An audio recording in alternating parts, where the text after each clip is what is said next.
Hi, welcome back to Strategic Planet. Today I'm going to give you an introduction into digital marketing. What I want to do is demonstrate how elements of the marketing mix are affected by the digital domain. I also want to give you an introduction to some of the tools that you will need to manage the digital marketing process. We are going to go through the extended marketing mix, and the first, which I would argue is the most important, is the product. Now, marketeers would use their skills to identify, create and establish the brand which they hoped that their targeted customers would love.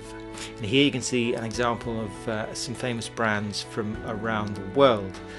The brand has a specific hierarchy, and it's made up of the name, the color, the visuals, the audio in some cases, its uniqueness, but most importantly its values. These are all linked to how you would set up your digital platforms. When it comes to the brand name, we find ourselves in a little bit of a chicken and egg situation. What came first, the brand or the digital platforms?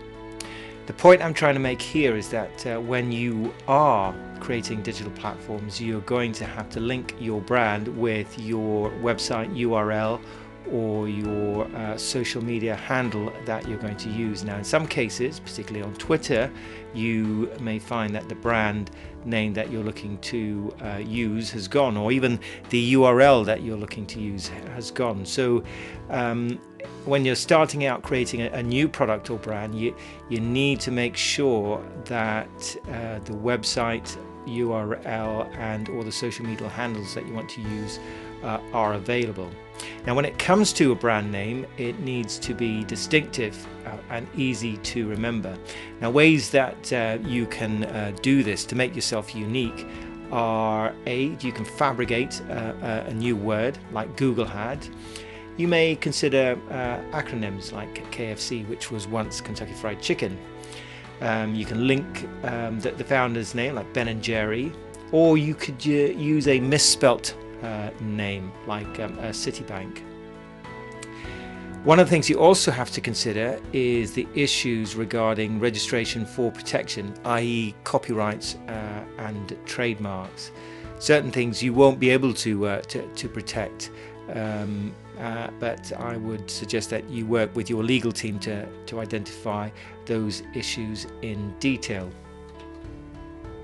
One of the other things that you might want to consider is how your new brand name translates into other languages. The last thing you want is to fabricate the name, say, and find that it is derogatory or offensive in another language.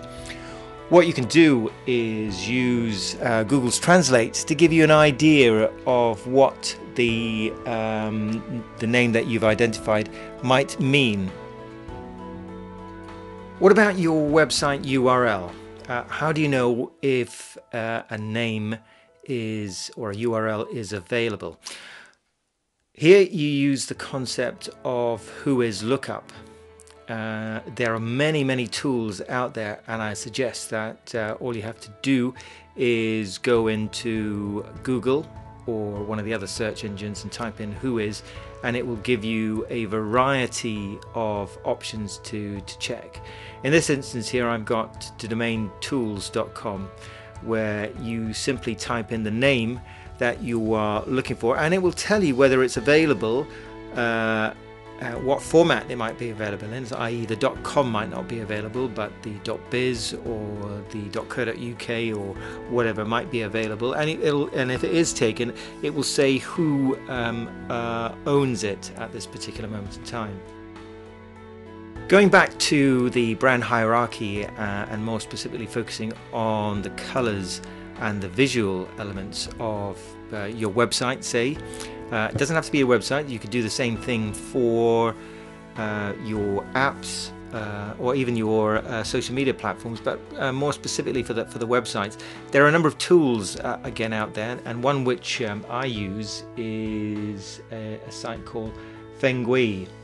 And what this does is it checks to see how well the site is optimized. Now, I've got the details of this on my blog, but what I will also be doing at a later stage is another video going through in detail how you might use this particular tool to check your site. One of the key things about it that I would say is really good is that it removes the need of arguments, let's say among senior managers, in terms of what they feel about the look of the website that you're proposing. That's all I want to cover for the product element of the marketing mix. It was a very quick summary. I will write a more detailed review in my blog, but the next phase of the marketing mix is price.